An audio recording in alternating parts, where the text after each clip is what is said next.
Hello Pisces! Welcome dito sa aking channel, Kapalaran 888. Welcome guys! Alamin natin kung anong messages, vibration, gabay energy para sa inyong lahat. This is for Pisces. Merry Christmas na sa inyong lahat guys. This reading is from December 1 hanggang December 7. So, first week tayo ng December, Pisces. Ano ba ang mensahe? Ano ba yung message na kailangan mong marinig? So, first week na tayo ng December. Alright, Pisces.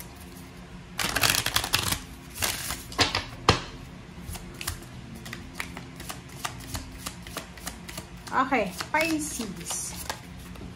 Okay, first card mo dito is number 26, number 8. Infinite abundance, pera, feather. So, Pisces, maybe may iba sa inyo dyan na sa linggong ito, maraming mga signals, signs, synchronicities from the universe, from the spiritual guides and helpers, na makikita kayo through panaginip, feather, songs, perfume, smell, parang ganon. So, sinasabi ng bara sa'yo dito na kailangan mo munang mag-isip. You need to think first before ka gumawa ng desisyon, lalo na kung tungkol ito sa pera. Ano yung ibig sabihin niya, Pisces? Okay, so just to clarify, ang Pisces na to ay possible siya na maraming kailangan niyang pagdesisyonan para ngayong December. So, first week pa lang ng December, nakikita ko sa'yo dito na sobrang busy ka na. Okay? Magiging sobra kang busy, especially by the end. So, maybe, December 4, 5, 6, 7, hanggang 8, ganito. Sobra kang busy going to the third week ng December. So, sinasabi ng baraha dito na, lalo na kung tungkol dito sa pera, if it's about job, money, savings, business, investment, anything na kailangan pag-isipan, ay kailangan mong pag-isipan. Alright, so yun. Let's check another card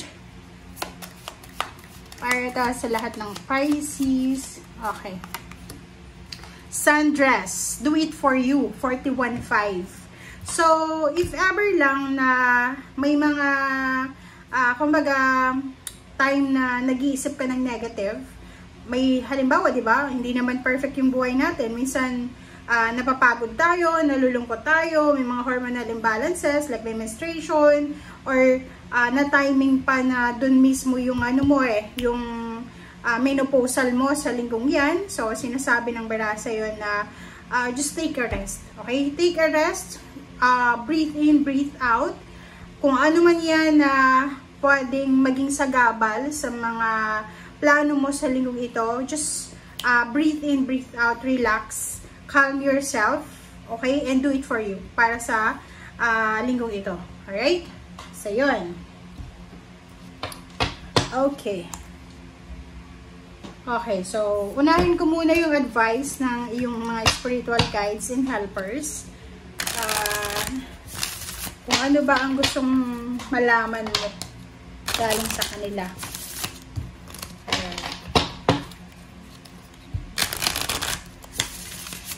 Maraming sa inyo excited na para sa Christmas vacation. Okay.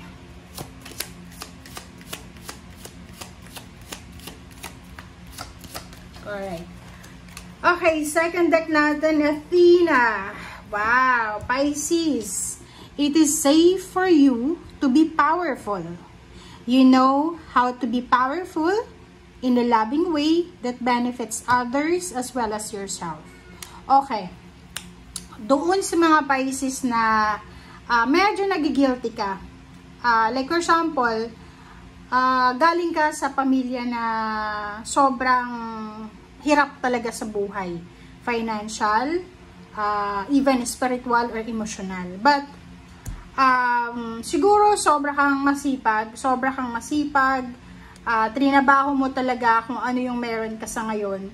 And merong mga Pisces dito na medyo nakakaramdam kayo ng konting guilt feeling. Diba? Yung parang nagigilty ka kasi maganda yung buhay mo and yung family mo ay hindi maganda. Or maybe, may mga taong lumalapit sa'yo to ask for help or protection or for guidance.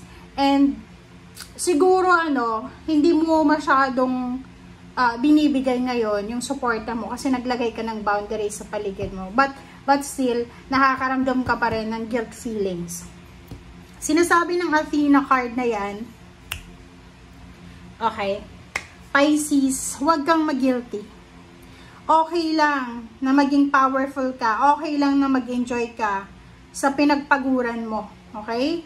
Okay lang na maging blessed ka. Okay lang na mag-celebrate ka. Kasi yung blessings na natatanggap mo, hindi naman talaga yan talagang para sa'yo eh. Kasi sinishare mo din naman sa ibang tao. So, siguro ganun naman talaga eh. Like in the family, sa loob ng pamilya, may mga family members tayo talaga na talagang sila yung pinakamayaman, sila yung pinaka sa pamilya. Kasi siguro, the universe entrusted or nagtiwala sa kanila ang universe na sila yung maging parang treasurer ng family. Sila yung sila yung hahawak ng success ng family. But minsan, yung taong yun na successful, minsan sila gahaman, selfish, yun. Kaya yung pamilya nagsasuffer. But in your case, sinasabi ng barahan na alam mo daw alam mo na yung blessings, yung biyaya na natatanggap mo ay hindi lang ikaw yung magbe-benefit, kundi ibang tao. Wow. Alright. So, thank you, Pisces.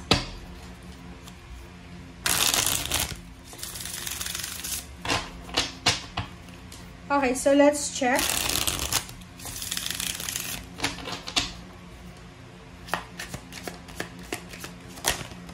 Alright, first card natin is Six of Wands. Wow, victory and success. Second is Three of Pentacles. Okay. Okay.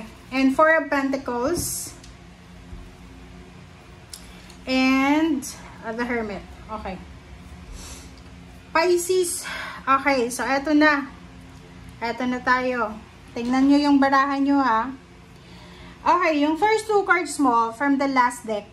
Sinasabi ng barahan sa'yo ng Six of Wands na you will receive financial success, financial stability, financial security, expected and unexpected gifts, expected and unexpected na appreciation, recognition, awards, rewards, congratulatory messages, greetings na pwedeng magdala sa iyo ng confidence, ng kalma sa iyong sarili. So, this one, maybe there's a Pisces na you're preparing for your travel, relocation. So, maybe this is international travel or maybe this is local travel. So, domestic and international. Sinasabi ng baraha sa iyo dito na posibleng may binabala ka na paglilipat ng bahay, paglilipat ng trabaho. There's a movement here. Okay? So, parang Midas touch to eh. Okay? So, meron ka na posibleng gagawin simula ngayong December 1 hanggang 7 na posibleng magdadala sa'yo ng victory and success moving forward kung kailan man siya. And another thing, meron kang matatanggap na victory and success ngayong buwan na to. It's because 6 months ago or 6 weeks ago or 6 years ago, itinanim mo to, nabinhin to. Okay? And Three of Pentacles, doon sa mga Pisces na nagbabala kayong magnegosyo, if you're planning to launch a business, makipag-collaborate, makipag-cooperate with someone na alam mo na mapagkakatiwalaan, sinasabi ng barahan na to na yung partnership and collaboration na to, Pisces, ay magdadala to sa'yo ng sobra-sobrang victory and success. And the last two cards natin is the Hermit number 9 and Four of Pentacles. So, nakikita ko sa'yo dito, Pisces, na simula ngayong linggong ito, okay? Tingnan mo siya ha. Kasi, it's either you have your savings, pwedeng may savings ka, pwedeng tumanggap ka na ng 13-month pay mo, pwedeng tumanggap ka na ng bonus mo, or maybe there's an parang unexpected payouts na natanggap ka. Sinasabi ng bara sa'yo na pag-isipan mo, Pisces, na kung ano yung gagawin mo sa pera. And 9, the Hermit, dito sinasabi na make sure daw na gamitin natin yung perang yan sa tama. Okay? So, ibig sabihin, kailangan mo daw i-manage yung salaping yan sa tama. So, ano yung ibig sabihin yan, Pisces? Ibig sabihin yan, maging matipid tayo. May pera ka man or wala, sa linggong ito, napaka-importante na magtipid ka. Napaka-importante na huwag tayong gastos ng gastos. Iwasan mo na yun sa linggong ito yung pag-shopping siguro. Okay? So, sinasabi ng bara sa'yo dito na kailangan mong mag-isip, mag-reflect. Kaya nga to, the Hermit number 9, and think first before you judge or before you decide. So, kung ano yung plano mo sa linggong ito, pag-isipan mo muna ha. Pag-isipan nyo muna kasi, yun na nga, if it's parang plano siya na pwedeng mawalan ka ng pera, pwedeng ma-scam ka, or pwedeng maubos yung pera mo, or pwedeng gumastos ka na pwedeng panghinayangan mo. So, wag na. Okay? So, yun guys. So, be careful lang sa linggong ito, Pisces. Maging careful kayo sa paghahawak nyo ng pera ha. Thank you for watching. Bye!